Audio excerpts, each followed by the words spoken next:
Aux quatre coins de la France, des histoires sont lues, des livres sont ouverts. Sur un banc à Paris, sur la plage à Marseille,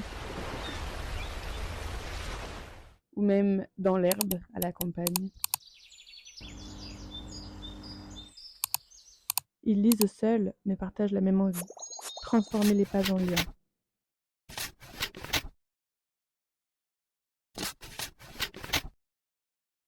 The Book Break, un lieu pour se retrouver ensemble.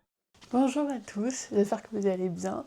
On se retrouve dans cette petite vidéo YouTube aujourd'hui parce que j'ai jamais pris le temps de vraiment expliquer le concept de The Book Break. Je me suis dit que c'était l'occasion aujourd'hui de faire une petite vidéo en mode un peu podcast. Je me suis posée sur mon lit. Je vais me présenter déjà parce que je me suis jamais présentée. Que ça soit sur Instagram, sur YouTube et tout, faudrait vraiment que je prenne le temps de faire un post comme ça. J'aime pas trop qu'il y ait trop d'attention sur moi genre. C'est pour ça que je suis totalement en train de faire une vidéo YouTube. Bon, coucou l'équipe, j'espère que vous allez bien. On se retrouve avec la Léane du montage qui a complètement oublié de se présenter dans la vidéo YouTube. C'est une catastrophe, je fais tellement que parler que j'oublie ce que je dois dire. Donc, pour me présenter rapidement, moi c'est Léane, je suis étudiante en création et digital design à Bordeaux. J'adore ce que je fais. Franchement, j'adore mes études, je trouve ça hyper intéressant. Ça m'aide énormément pour tout ce qui est organisation des camps de lecture, marketing, communication, graphisme, etc.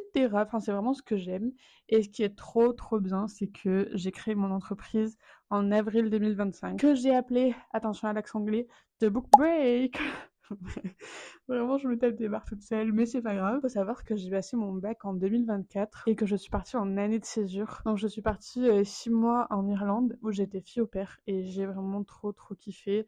C'était une expérience de ouf. J'ai vraiment commencé à voyager en ayant 17 ans. Je suis partie pas trop loin. Et ensuite, je suis partie en Australie. Transition. Dans ce laps de temps, j'ai travaillé dans une ferme où je ramassais, je lambadais des fraises dans le fin fond de la campagne paumée d'Australie et c'était incroyable. J'ai rencontré des meufs de ouf. En fait, il se trouve que dans les champs de fraises, on passait la journée à travailler. On faisait des grosses journées.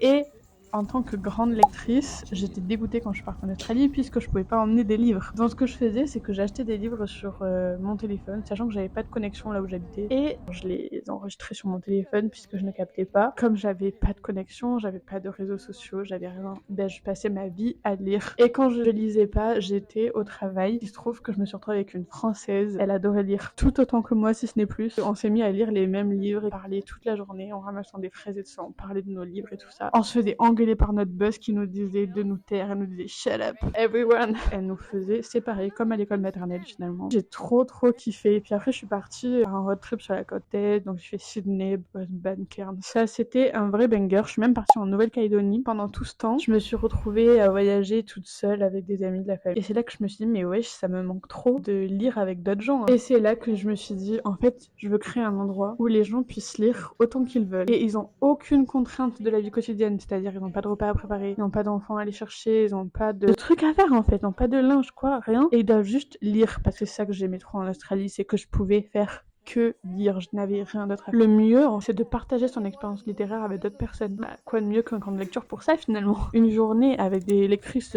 j'en ai que des pipelettes, comment ça va tenir sur une journée en fait. Du coup, je me suis rendu compte que ça serait mieux sur plusieurs jours, alors du coup j'ai regardé et j'ai créé mes premiers camps de lecture en juin 2025. Et voilà, le projet était né en l'espace de 2 mois. Et vraiment, maintenant ça fait 10 mois que je travaille sur ça, que je passe toutes mes journées dessus, tout mon temps libre dessus. Je suis vraiment bénévole de mon entreprise.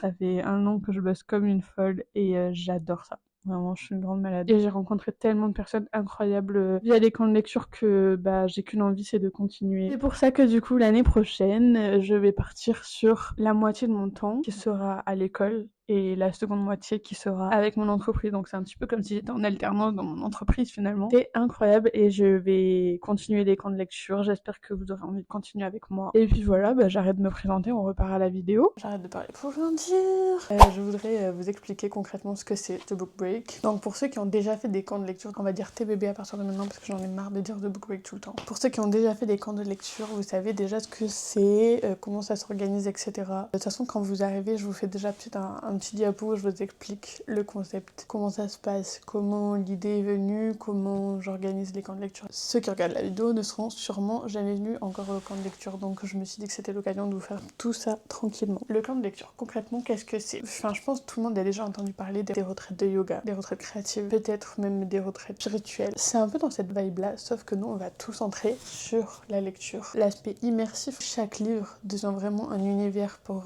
chaque lecteur. Et ce que j'ai voulu faire dans The Book Break, c'est de vraiment retrouver cette ambiance immersive d'un livre, mais grandeur nature, avec d'autres gens qui comprennent vraiment comment on se sent quand on lit un livre qui nous passionne et tout. Je trouve que dans la vie de tous les jours, on va rarement rencontrer des gens avec qui on peut parler de livres pendant des heures, qui vont vraiment être intéressés par ce qu'on leur dit et qui vont comprendre ce qu'on ressent. Je trouve qu'entre lecteurs, se retrouver au sein d'un camp de lecture, d'un club de lecture, d'un salon du livre, c'est vraiment trop bien à chaque fois. Un camp de lecture, c'est trop bien. Et en plus, ça dure sur plusieurs jours. Donc on peut faire des activités créatives, des activités sportives, des activités littéraires, on peut faire des jeux, on peut se reposer, on peut lire, on peut rien faire, on fait vraiment ce qu'on veut et je trouve ça incroyable. On se fait des amitiés de ouf. Le fait d'être tout le temps ensemble, on crée des liens qu'on ne crée pas en passant 3 heures avec une personne le dimanche matin. Imaginez quelques jours dans un gîte au calme à la campagne, entouré de personnes qui sont passionnées de lecture et qui ont envie de prendre du temps pour lire, pour discuter, pour débattre de sujets littéraires et de faire des activités autour d'un livre en particulier, voire 2 livres, voire un thème, voire tous les livres que vous voulez. Qu'est-ce qu'un camp de lecture? Un camp de lecture, ça va vraiment être plusieurs jours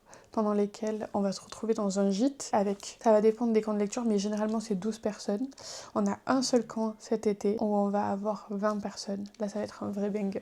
J'ai tellement hâte. Donc en camp de lecture c'est ça. Vous avez la nourriture qui est fournie et je fais toujours en sorte de cuisiner un maximum maison parce que moi vraiment je suis une folle de la cuisine. J'aime trop tout cuisiner maison. Vous avez le logement. Vous avez 2 lectures communes offertes. Donc c'est 2 livres qu'on a avec des partenariats avec des maisons d'édition et qu'on vous offre au moment de votre arrivée avec des petits goodies, etc. L'avantage, c'est que chacun peut vraiment utiliser ces plusieurs jours pour faire ce qu'il souhaite. Donc, c'est-à-dire, si vous avez envie de passer 5 jours sur le canapé, sur le transat, dans la piscine, à lire en silence avec vos potes de lecture, bah, profitez.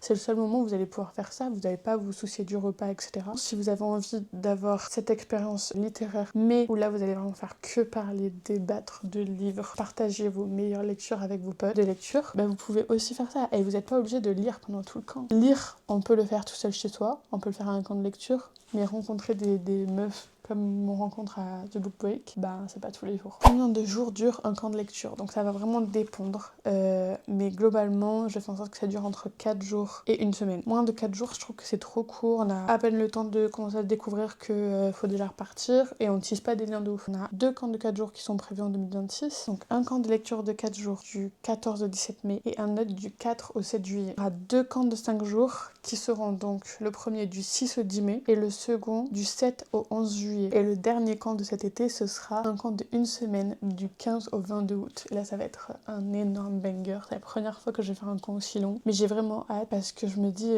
déjà un camp de 5 jours, quand tu repars et que tu quittes tes potes que tu as rencontrés il y a 5 jours, tu pleures comme pas possible. Alors imagine 1 semaine. Ça va être incroyable.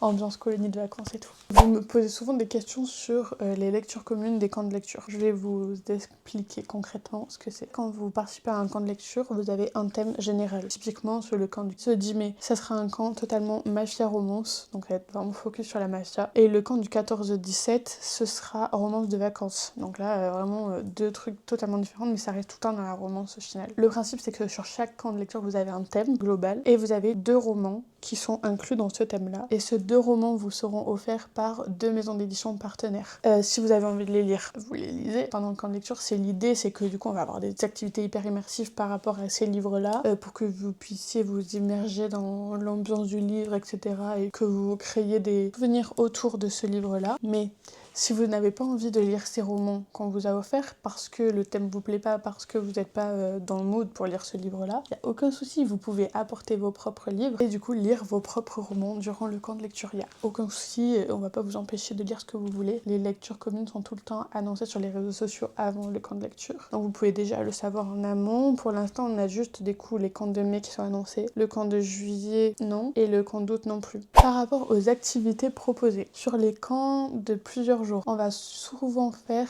une activité sportive, une activité créative et une activité littéraire par jour. Sachant que les activités, il n'y en a aucune qui est obligatoire, donc moi je vous les propose. C'est gratuit, là, vous y allez quand vous voulez, comme vous voulez. Et ensuite, quand il y a des thèmes littéraires très spécifiques, c'est possible qu'il y ait des activités sportives thématiques. Typiquement, le camp du 6 au 10 mai, ça va être un camp sur la dark romance. J'ai prévu un petit cours de self-défense avec un professeur qui va venir vous apprendre les bases du self-défense, vous apprendre à vous défendre dans la rue, etc. Et du coup, je trouve ça hyper bien parce qu'on va avoir vraiment l'immersion dans la romance mafia où il y a de la violence. Le fait de faire un cours de self-défense, ça va un peu contrer ce côté de la violence finalement. Camp de lecture d'hiver, c'était sur du coup les romances un peu fancy. Scotland dans un château. On a eu un cours de valse hyper thématique, donc c'était vraiment trop cool. On a fait des bons souvenirs, et puis le fait que ça soit souvent des activités sportives en duo, en groupe, ça permet du coup de vraiment tisser des liens comme ça. Pour les activités littéraires, ça va être vraiment hyper varié. J'essaye de m'adapter au thème du livre, et on peut avoir des activités quiz. Par exemple, je vais vous poser des questions sur les livres, il va y avoir des petites équipes, et puis il y a des petits jeux comme ça. Il peut aussi y avoir des activités immersives, comme par exemple, l'année dernière on avait fait un camp de lecture sur la femme de ménage. Du coup, à la fin du camp de lecture, le dernier soir, on a eu un Cluedo géant, donc dans toute la maison, tout chacun avec son rôle, et puis deviner les plot twists et tout, donc vraiment trop cool. Après, on a eu des chasses au trésor, on a eu des soirées avec des équipes pour Saving Six, où on avait fait des jeux immersifs irlandais, etc. Ensuite, on peut faire de la lecture à voix haute. C'est cool de faire des lectures à voix haute parfois, quand il y a des moments, des chapitres, souvent je les sélectionne en fonction des chapitres où il y a pas mal de dialogues. Et du coup, ça permet un peu de distribuer les rôles. C'est vraiment hyper cool parce que du coup, on va vraiment vivre la scène comme si on y était avec les potes du camp de lecture. On va aussi faire des ateliers lecture, des lectures communes. Donc par exemple, on va faire un atelier dans le salon pour une lecture commune et sur la terrasse pour une autre lecture commune. Et du coup, tout le monde va s'asseoir et lire en même temps. Il y a des plot twists et tout, on puisse regarder le pote et faire ah putain, il s'est passé ça et tout. C'est vraiment cool de lire le même roman avec ses potes à côté et de pouvoir en parler et débattre des trucs qui se passent en direct dans le livre, quoi. Dernière activité, ça c'est un peu mes préférées au final, c'est les activités créatives. Donc là, ça va vraiment être des activités qu'on va centrer sur un roman en particulier. Donc typiquement, à Noël, on a fait un atelier jaspage pour le camp de mai, créer des petits magnettes en pâte fimo avec des éléments du livre. Par rapport aux questions qui reviennent très régulièrement, on me dit tout le temps, est-ce qu'on est tous obligés de lire le livre qu'on nous offre? Est-ce qu'on est tous obligés de lire le même livre? Et moi, si je lis plus lentement que les autres et tout ça, aucun souci les gars. Vous pouvez lire tous un livre différent si vous en avez envie, il n'y a aucune obligation. Le but du camp de lecture, c'est que vous veniez et vous fassiez ce dont vous avez envie. Le but, c'est que vous n'ayez pas les contraintes de préparer le repas, faire le ménage, s'occuper des enfants, aller au travail, etc. Vous faites que profiter. Donc je vais pas vous interdire de lire un roman que vous avez envie de lire. Même si le roman il n'est pas dans le thème, il n'y a pas de souci. Ensuite, est-ce que c'est obligatoire de participer à toutes les activités? Non.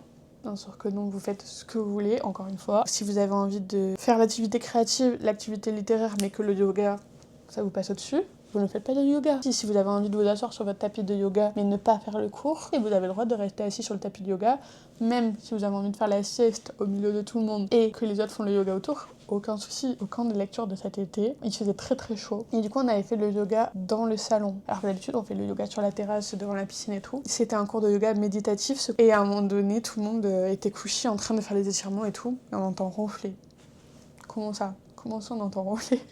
En fait, j'ai une vidéo, j'essaie de vous la mettre quelque part par là. C'est Lise qui s'était endormie. Et du coup, tout le monde l'entendait ronfler, genre elle tapait son meilleur sommeil. C'était très très drôle. Donc encore une fois, vous faites comme vous voulez. Dernière question qu'on me pose à chaque fois. Est-ce que je peux venir si je suis tout seul? Bien sûr que vous pouvez venir si vous êtes tout seul. Encore plus si vous êtes tout seul. Le but des camps de lecture, c'est de rencontrer des lectrices passionnées, autant passionnées que nous. Donc si vous venez tout seul, c'est tout bénef. Parce que vous allez venir, vous allez rencontrer des trop bonnes potes. Vous allez vivre une expérience de ouf. Et puis vous allez prendre du temps pour vous, surtout. Parce que quand on est accompagné, on va peut-être plus rester avec la personne avec qui on est venu. Vous pouvez être qui vous voulez en fait quand vous venez tout seul. Vous rencontrez que des personnes bienveillantes et tout. Donc. Et si vous voulez venir en duo, en trio, en quatuor, donc si vous avez envie de venir en groupe, c'est totalement possible aussi.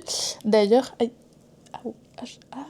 ça c'est coïncident. Si vous venez à plusieurs, vous avez des réductions. Par exemple, un lit simple, ça va être 500 € les 5 jours. Et si vous venez dans un lit double et que vous venez avec quelqu'un, ça va être 400 € par personne puisque vous allez partager un lit double. Si vous venez seul, vous pouvez réserver un lit simple, mais vous pouvez aussi réserver un lit double avec quelqu'un que vous connaissez pas. Si vous avez vraiment envie de faire des économies, it's possible. Vous pouvez venir avec vos proches, votre maman, votre mamie, votre tante, votre meilleure amie. Tout le monde est accepté, il n'y a pas d'âge pour faire les camps de lecture. Le but, c'est vraiment de permettre à tout le monde de se retrouver autour de la lecture. Et je trouve ça magique parce qu'à chaque camp de lecture, on a typiquement des gens comme moi qui sont très jeunes et on va aussi avoir des mamans. Cet été, on était 12, le camp de lecture de août, c'était incroyable. La plus jeune, elle avait 15 ans et la plus vieille, elle avait 45 ans. Il n'y avait pas de différence parce qu'en fait, l'amitié, elle s'est liée autour d'un sujet en commun, c'est-à-dire les livres, la lecture. On a vraiment créé une amitié sur la base de nos passions. Personnellement, je trouve que toutes les personnes qui lisent, c'est toujours des personnes hyper intéressantes, cultivées et tout. Je trouve qu'il y a quand même une personnalité derrière les lectrices qui fait que quand on se rencontre, on fait pas gaffe à notre vie en dehors. En fait, au début, on parle de livres et ensuite notre personnalité elle va rentrer dans le truc. C'est en parlant de romans qu'on va dire ah bah moi j'ai fait ça. Du coup, l'amitié elle se fonde hyper facilement avec tous les âges. Ah bah d'ailleurs, regardez, c'est un message de Caro. Et Caro, c'est la maman du groupe. C'est elle qui a 45 ans et qu'on a rencontré au camp de lecture. On s'entend hyper bien. On parle de livres, on parle de nos vies et c'est vraiment hyper réconfortant d'avoir des amis de différents âges parce que c'est vraiment là que tu te rends compte qu'ils ont tous un truc à t'apporter. Ça va bientôt faire 1 an que The Book Break a été créé, donc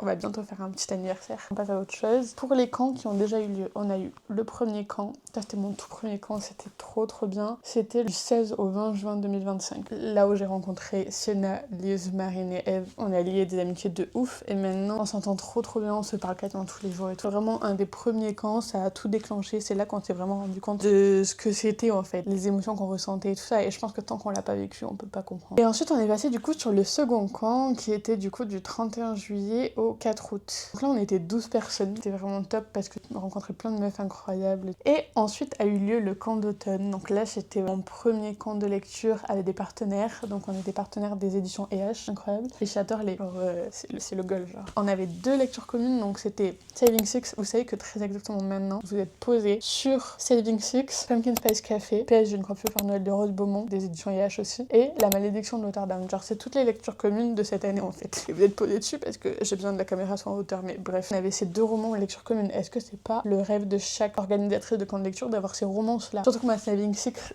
c'est tout le monde aime. Là en ce moment on est sur la lecture de Redeeming Six. C'est un pavé. Mais qu'est-ce que c'est génial. Par contre j'ai pas pu m'empêcher de mettre des post-it. Ça gâche un peu le jaspage, mais en vrai c'est hyper important de mettre des post-it. Campus Driver, et je suis sur le tome 2 là. Franchement j'aime bien. Et ce camp là, ça a été vraiment le premier camp sur lequel j'ai travaillé à fond l'ambiance générale. Genre j'ai vraiment centré toutes les activités autour de l'automne, de l'Irlande et de cette ambiance très automnale cocooning. Et donc c'était vraiment centré sur Pumpkin Spice et Saving Six. Toutes les activités étaient autour de ça. C'était beaucoup plus immersif que tous les camps avant. Et ça a été vraiment incroyable. Et ensuite on est passé au camp d'hiver. Donc ça c'était pour le premier de l'an. Donc c'était 4 jours. Avec comme lecture commune La Malédiction de Waterdam de Maria Levski aux éditions Château d'Homme. Le livre est magnifique. Là on a toutes les lectures communes. Là c'était du lecture commune du camp d'automne. Avec tous les deux un jaspage incroyable. Enfin, c'était je pense une de mes plus grandes fiertés en créant le camp de lecture. Ma plus grande fierté, la principale, c'était à la fin du camp cet été. C'est quand tout le monde est parti et genre les filles elles pleuraient. Genre elles pleuraient de se quitter. En fait on pleurait toutes. Et genre on s'était mis en rond comme ça et genre personne ne voulait partir.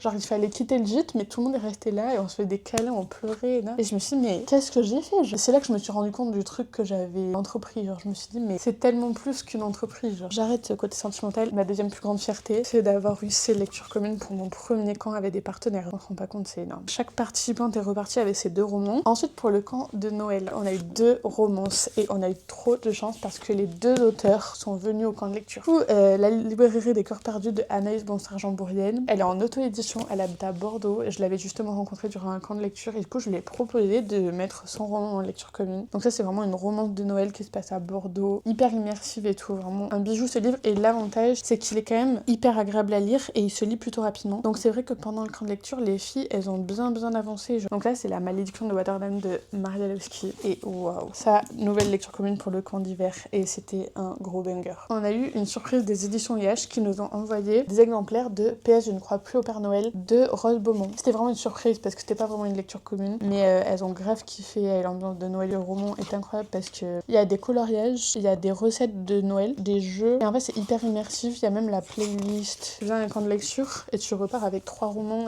pépites. Donc voilà les lectures communes de 2025. On passe au camp de lecture de 2026. Pour l'instant, on en a 5 de prévus. Est-ce que je peux vous dire les lectures communes? Ah, j'ai trop à nouveau spoilé. Allez, je vous dis, pour les camps de 2026. Il y a déjà 2 romans et 2 partenaires qui ont été annoncés. Il y a un 3e partenaire. Et du coup, le 3e roman, c'est ce week-end que je l'annonce. Pour le premier camp, donc du 6 au 10 mai, ça va être Romance Mafia. Et là, on a Plume du Web en partenaire, s'il vous plaît. Plume du Web. Avec le roman Mafia Segreta. Vous savez que moi, j'ai commencé à lire sur Wattpad. Je pense comme tout le monde au final. Et vraiment, mes romans préférés sur Wattpad, c'était Mafia Segreta, Victoria Albright, et Mariposa de Azra Reed. Je peux donner tout ce que vous voulez pour ces romans-là. Ensuite, j'ai lu Ghost de Azra Reed, pareil, c'est un énorme banger. Valentina aussi bien, mais je trouve que les autres sont 10 fois mieux. Et ensuite, il y a eu Irina Blake. Celui que j'avais adoré, c'était Fatal Fate. Bref, première lecture commune, du coup, Mafia Segreta. Seconde lecture commune, c'était pas du tout confirmé pour l'instant. Et pour le 2e camp, première lecture commune, partenariat avec Hachette. Hachette Roman. Est-ce que vous vous rendez compte? Oh, mais on en parle de ma tête. Pourquoi vous m'avez pas stoppé? Hachette, une des meilleures maisons d'édition, plus grandes maisons d'édition, les plus ancestrales, pour le roman de Justine Bull, Villa Camilla. Et je le trouve tellement beau, trop hâte. En plus, il est génial. Ça va être une romance sur le lac de Com, mais autour de la mode et tout. Et seconde lecture commune que je n'ai pas encore annoncée, donc là, vous êtes en exclusivité, les amis, en partenariat avec Nox. Oui, vous avez bien entendu, Nox. Je suis encore une fois hyper choquée. Je pense que cette année, j'ai réalisé tellement de rêves avec le camp de lecture, j'arrive même plus à réaliser. Et donc, la lecture commune, ce sera Willow Lake de Alicia Garnier. Si vous n'avez pas la ref, Alicia Garnier, c'est celle qui a fait Amber Falls. Vous savez, le livre vert d'eau avec des fleurs sur la cover et tout, il est hyper beau. Le deuxième, Willow Lake, il est rose. Donc, comment il ne peut ne pas être beau? Pareil, là, c'est une petite romance de vacances, vu que c'est le thème du camp de lecture. C'est une femme, genre très businesswoman et tout. Elle vit en ville, en Amérique, je sais plus, ça doit être genre New York, un truc comme ça. Mais en fait, elle est à fond dans sa vie tous les jours avec sa fille. Un jour, elle repart dans son village et elle va retrouver son petit amour d'enfant. C'est vraiment très confortante de vacances. Ça va être un banger ce camp de lecture. Ensuite, on passe sur les camps de juillet. Donc là, ça va être sur une semaine complète. Et d'ailleurs, je vous ai même pas dit, le camp de juillet, je vous en parle. Mais en fait, je me suis rendu compte que je ne l'ai pas encore annoncé sur Instagram. On va avoir 2 camps distincts. Un du 4 au 7 juillet, donc du samedi 4 juillet au mardi 7. Donc c'est départ le mardi. L'après-midi, il y a un autre groupe qui arrive, donc le 7 juillet, et qui repartira le 11 juillet, le samedi matin. Donc là, ça va être trop cool parce que c'est 2 petits camps de 12 personnes. L'avantage, c'est que ça va être 2 camps avec le même thème et les mêmes lectures communes. Et c'est des prix très bas, puisque du coup, c'est des petits séjours. Ça va vraiment être repos, détente, activité immersive et tout, donc ça va être très très sympa. Je peux pas du tout dire le thème, les lectures communes pour l'instant. Et ensuite, on passe au dernier camp de l'été 2026. Celui-là, je crois que c'est celui dont j'ai le plus hâte. Ce sera un camp de lecture qui est full. Non, je peux pas dire le thème. Je peux pas dire le thème, sinon trop longtemps. Je vais me porter la poisse. Ça va être 20 personnes dans un gîte. Enfin, c'est 2 gîtes différents avec 2 piscines, terrain de pétanque, baby-foot, plein d'espaces de verdure à la campagne avec des hamacs et tout. Et sur une semaine complète. Et si vous avez envie de voir un petit peu plus à quoi ressemblent les camps de lecture vus de l'intérieur, j'ai fait un vlog sur YouTube et après les autres c'est sur Instagram. C'est le vlog du camp d'hiver. Sachant que le vlog est un peu bancal, mais comme ça vous voyez l'ambiance, c'est naturel. Par rapport au camp de juillet, je l'annoncerai normalement sur les réseaux sociaux la semaine prochaine. Donc le 22 mars, il y aura l'ouverture de la billetterie. Donc si vous voulez réserver vos places, c'est par là. Non, c'est pas par là, c'est pas du tout. Ça sera dimanche du coup. Voilà, j'espère que ça va vous donner envie de venir. Bon, je crois que c'est la fin de cette petite vidéo. Enfin, petite. J'essaie de poster régulièrement des vidéos sur YouTube, mais j'ai pas trop le temps de faire tout ça. Du coup, je suis gavée présente sur Instagram. Donc n'hésitez pas, si vous voulez avoir plus d'infos, à aller sur Instagram. Merci beaucoup d'avoir regardé la vidéo. J'espère que ça vous aura plu, que ça vous aura donné envie de réserver les camps de lecture de Book Break. Je vous dis à très vite et je vous fais des gros bisous.